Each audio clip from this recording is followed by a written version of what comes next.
Kasama namin si Papa Dan, mga kalingap, dito sa McDo. Ayan, nagkataon na nagkasabay kami, nagkita.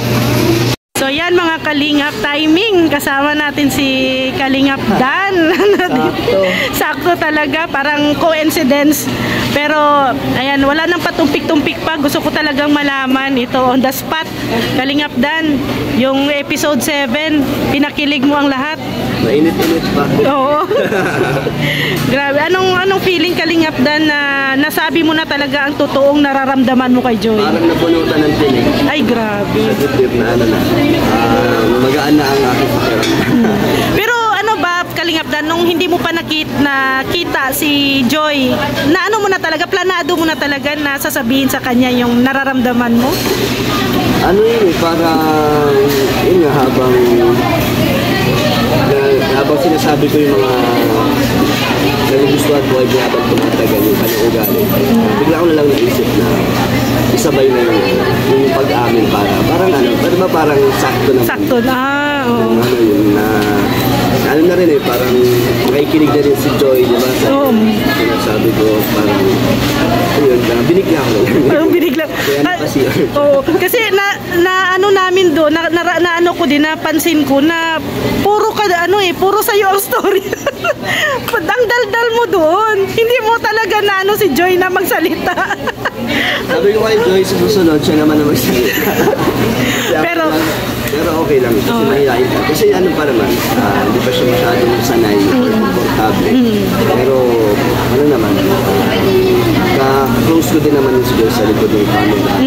Kaya, di ba, pag on cam, nahihiya ka siya. Pero sana hindi yun. Oo, tama. At naintindihan naman namin si Joy bilang isang babae, matamimi ka talaga pag ang kaharap mo ay singgwapo ni Kalingap Dan. Hindi ko alam ano reaction niya dun eh. Kaya tingnan natin sa susunod na episode. Ay, grabe. May isusunod pa pala talaga. Ano kaya ang no? Siyempre, ang crush is the beginning of love. Basta ano lang paghanga lang naman yung picture sa kanyang Ano bang hinangaan mo talaga kay Joy? Di lang naman okay, madami din naman syempre bumipilit kay Joy sa kanyang ugali na sobrang tahimik, mabait, pinaka doon, hindi siya nagbago. Talagang kung ano siya sa umpisa, may mga nakita man sa kanya yung mga negative, lahat naman tayo may mga bad sides or may mga flaws. Pero yung si Joy, nandyan pa rin. Ang daming galit sa kanya, daming masasakit na mga sinasabi sa kanya at sa nanay niya, sa pamilya niya. Nandyan pa rin siya. Ito, patuloy sa pag-aaral, focus lang siya doon eh. Hindi niya naman pinapansin yung mga negative sa paligid. Kaya yun yung nakakatuwa kay Joy. Oo, yan yung yan yung kahanga-hanga kay Joy. Kahit ako napahanga din ako kay Joy. Kasi kung sa iba pa yun, wala na, madi-discourage na, parang ayaw na magharap sa social media. Pero si Joy, ayan pa rin, nakaharap pa rin. At ano pa rin siya, go with the flow pa rin. Nakangiti pa rin. At hindi siya apektado. Oo, nakangiti. Yun ang attitude ni Joy na kahit na may mga pagsubok na dinadaanan, nakangiti pa rin. Positive palagi. Tama. So, ikaw Kalingap Dan, syempre, yung vlog mo na pangalawang recipe mo, yung nagluto ka ng kaldereta ba yun? O, chicken kaldereta. Ano lang tayo doon, masaya lang tayo. May ano ba yun? May secret ingredients?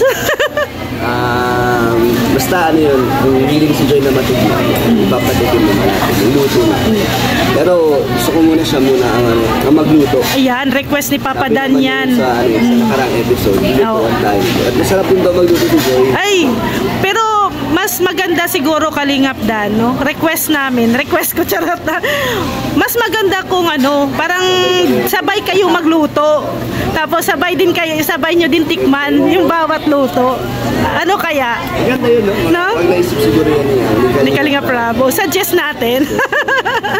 Oh. Naging cooking show na. Kaya nga. Pero ano, Kalingap Dan, syempre, di ba wala nang tatay si Joy.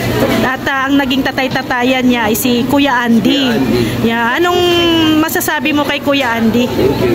Bilang scouter at tatay-tatayan ni Joy. Ay, salamat po kay Andy kasi hindi dahil sana hindi natin matatagpuan si Joy, hindi siya may kilala ng Kalingap.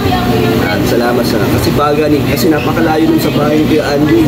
Malayo. Ano ngayon, nasa tinitira niya ni Kuya Andy dun sa Bagong Silang. Bagong Silang, napakalayo nun. No, malayo. Oras. Kaya grabe yung scout ni Kuya Andy na natagpuan nila. Deserve talaga nila Joy. Kaya ngayon, ay maganda na ang kanilang buhay, di ba? Kahit na maraming pagsubok ay lumalaban pa rin sila.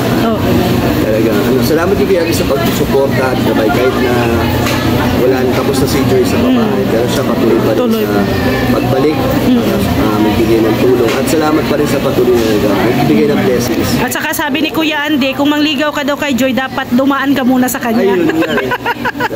Ayun, nakita ko yung interview ka sa Next time punta tayo, sama tayo doon kasi nagyayaya yun doon sa kanyang bagong farm.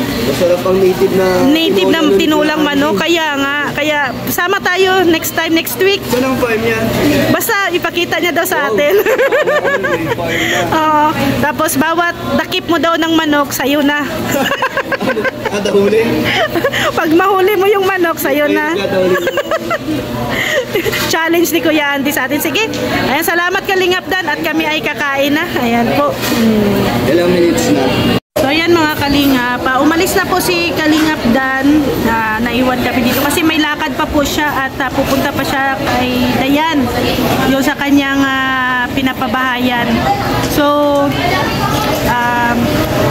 basta sana alam ko naman na nabitin kayo sa ating interview kay Kalingap Dan, pero bukas pupunta naman siya sa bahay ni Kuya Brooks at mayroon siyang regalo para kay Baby Alim yun.